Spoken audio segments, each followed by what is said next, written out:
सुबह का समय, गांव का एक छोटा सा घर जिसके आंगन में तुलसी का एक पेड़ लगा था। चिड़ियों की चहचहाहट के बीच घर की छोटी बहू गीता झाड़ू लगा रही थी। बड़ी बहू सीता बरामदे में बैठी चाय पी रही थी। बूढ़ी माँ तुलसी पर जल चढ़ा रही थी। सारा घर का काम मुझसे ही क्यों कराया जाता है? ना कोई मदद, ना कोई मान। मेरा तो जीना हराम कर रखा है। तू तो काम में लगी रहती है गीता। तुझे काम किए बिना चैन ही नहीं आता। आपकी तरह नहीं हूँ जो पूरे दिन बस आराम ही करना चाहती है। अरे गीता, जुबान संभाल कर बात कर। बड़ी बहू से इस तरह बात करते शर्म नहीं आती?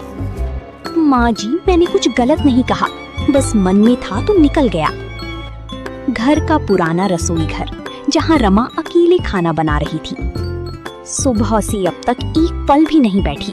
माँ जी को तो बस बड़ी बहू में ही दीवी दिखती है और मैं तो बस नौकरानी बनकर रह गई हूँ।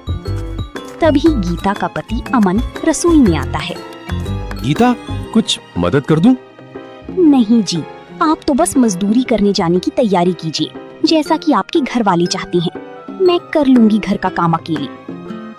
गीता, माँ को कुछ समझाना मुश्किल है। वो बचपन से ही भैया को ज्यादा मानती आई हैं और बहू के रूप में भी वो सीता को ही देखती हैं। दोपहर का समय, आंगन में माँ और सीता बैठी थी। सीता बेटी, तू तो इस घर की लक्ष्मी है। तेरे भाग्य से ही मेरे घर में पोता हुई है। माँ जी, ये सब आपका आशीर्वाद है। और उस गीता को देखो, वो तो बस अपनी दुनिया में मस्त रहती है। हाँ, बस खुद को ही चालाक समझती है वो। तेरे जैसे संस्कार थोड़े ही हैं उसमें। गीता दूर से सब सुन रही थी। उसकी आंखों में आंसू आ जाते हैं। रात का समय, सब खाना खा चुके थे। गीता चुपचाप बर्तन धो रही थी। गीता, तुम्हें बुरा लगा जो माँ ने कहा? देखो, मैं माँ की तरफ से माफी मांगता हूँ। नहीं अमन जी, अब तो आदत सी हो गई है, लेकिन दर्द तो होता ही है ना। गीता, हम अभी कुछ बदल तो नहीं सकते, पर मैं हमेशा तुम्हारे साथ हूँ। बहू अमन को समझा दो कि गीता को ज्यादा सिर चढ़ाना ठीक नहीं। औरतों को उनकी जगह पता होनी चाहिए। आप चिंता ना करें माँ जी, मैं सब संभाल लूंगी।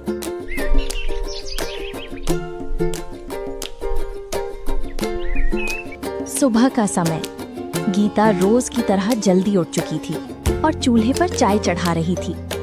बाहर से माँ और सीता की हंसी की आवाज आ रही थी। मेरी तो हर सुबह एक जैसी होती है, कोई बदलाव नहीं, बस काम, ताने और तिरस्कार। क्या यही लिखा था मेरे भाग्य में? तभी गीता की सास रसोई में आती है। गीता, सीता के लिए अदरक वाली चाय बना देना, आज उसकी तबीयत थोड़ी नासाज है। मेरी भी तो रात से तबीयत ठीक नहीं है माँ जी, फिर भी आपने मुझसे कुछ नहीं पूछा। ओह, अब बीमारी के बहाने बनाने भी सीख लिए तूने। अरे सीता से कुछ सीख, जो बिना शिकायत सब करती है।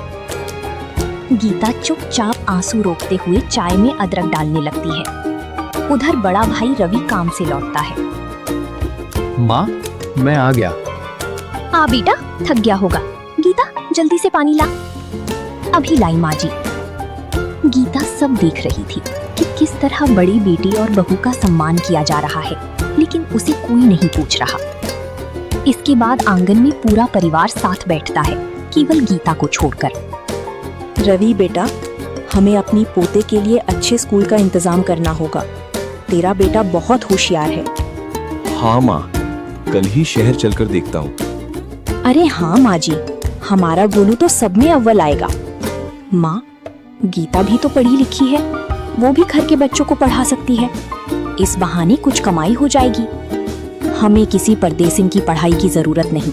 हमारी बहू तो सीता है, गीता तो बस बोझ है। सन्नाटा छा जाता है। गीता कलेजे पर हाथ रखकर दूर खड़ी सब सुनती है। रात का समय, अमन और गीता अपने कमरे में बात कर रहे थे। गीता, मुझे शर्म आती है कि मैं तुम्हारा पति होकर भी मैं कुछ नहीं कर पाता। ऐसा मत कहिए, आप ही तो मेरी सबसे बड़ी ताकत हैं। आप हैं तभी मैं सह पा रही हूँ।